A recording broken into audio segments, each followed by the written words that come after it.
Joining us now is former Speaker of the House, Newt Gingrich. He has a piece out on FoxNews.com that says Hillary Clinton's been getting away with unethical, illegal behavior for 40 years. You know, my sources tell me that may very well be coming to an end, as now we have Republicans demanding Jeff Sessions appoint a special counsel on all this, or that Jeff Sessions should resign. And we'll talk to two of those congressmen later. How are you, sir? I'm doing well. And by the way, that newsletter from Gingrich Productions, I went back. I've been at this long enough that I remembered the cattle futures example where she took $1,000 and kept investing it in futures until she made $100,000. And two scholars went out and did a study. They concluded the odds were better than 1,000,000,000 to 1, that was impossible to do legally.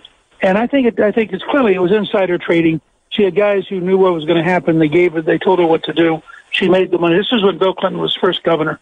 And the thing that tells you, though, is not only that she was a crook, not only that she got away with it and learned that you can get away with these things, but it also tells you a lot about how liberal Democrats think about capitalism. They think it's a rigged game because for them it is. Mm-hmm. They expect to cheat. And so they don't understand this idea of hardworking small business people who go out, obey the law, work hard, create a company, earn a living, because they assume the whole thing is rigged, which is, by the way, part of what I think comes out of Donna Brazil's absolutely astonishing new book, in which she just levels the Clinton machine and the Clinton organization in ways that I didn't think anybody would ever have the guts to do on the left. Let me ask you, when it comes, though, for years she denied that she knew anything about fusion GPS, Russia connections, the Russian dossier. But now we know differently. The Clinton campaign, and she was running, according to Donna Brazil, the DNC, the entire operation, as it relates to hiring and every other operation. She was funding it. So that's what, $12 million total that goes to paying for phony dossier that had salacious lies about Donald Trump that a former MI6 guy got from Russians, and they tried to influence an election. Now, that sounds like the very thing to me that they were accusing Donald Trump of doing. Well, it also raises the question, which I think has to be answered under oath, to what extent was the FBI decision to investigate Trump based on a totally false, politically paid-for campaign document? I mean, does this whole thing all go back to a deliberately rigged poison fruit that the Clinton campaign was paying for? But let me just make a point. I don't think it's possible to say too often. I don't think most Americans will ever believe it. She just lies.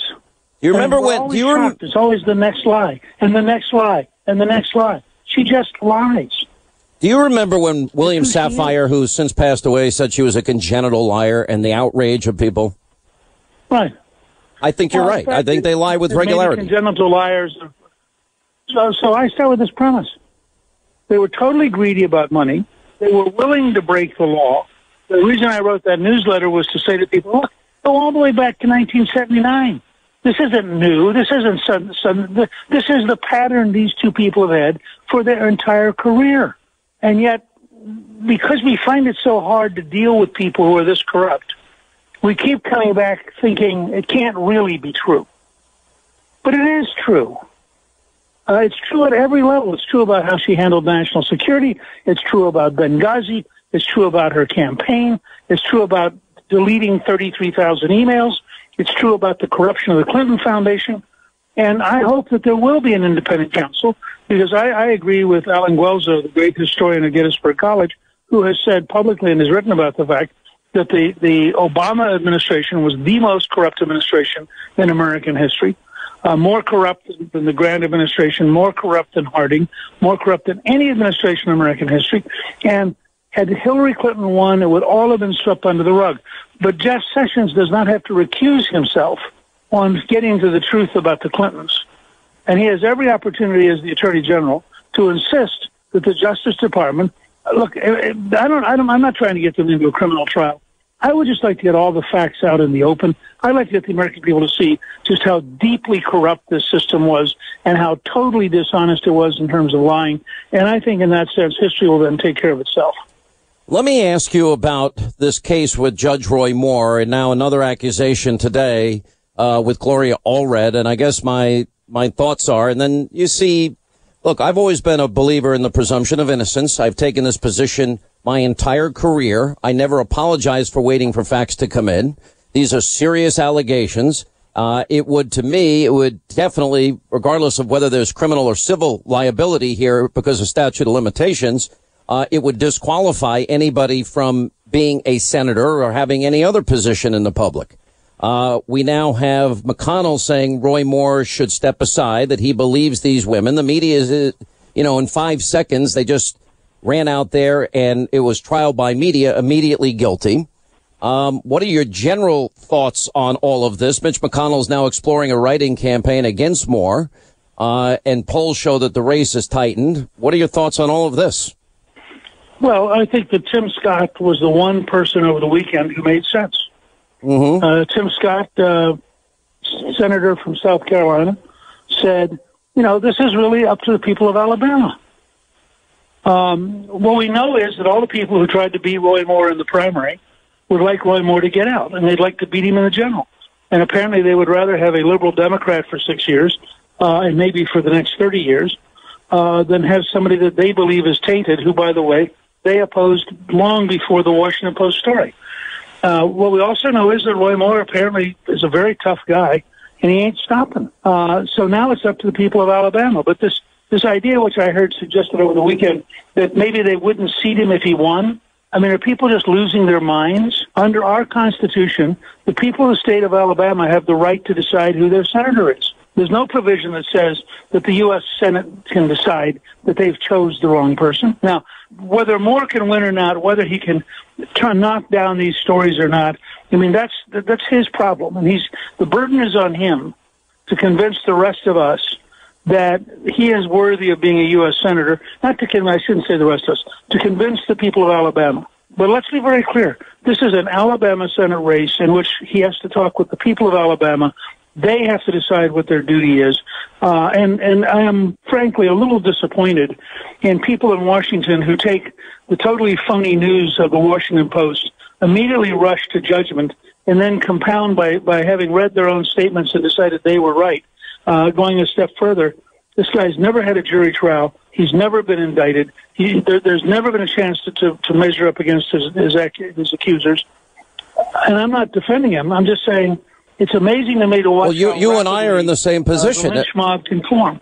I don't know. I remember still when you were a mere child. I remember Clarence Thomas walking into that Senate hearing room and talking about a modern-day lynching. And I remember how whipped up and how excited the liberals were and how they had this wonderful witness. And I watched all of them melt as Clarence Thomas just took them to pieces. And so I would just say that we ought to be a little cautious. I'm not picking sides here. I'm just saying I haven't interviewed anybody. I haven't looked at the evidence. I haven't seen anything which suggests that we know right now.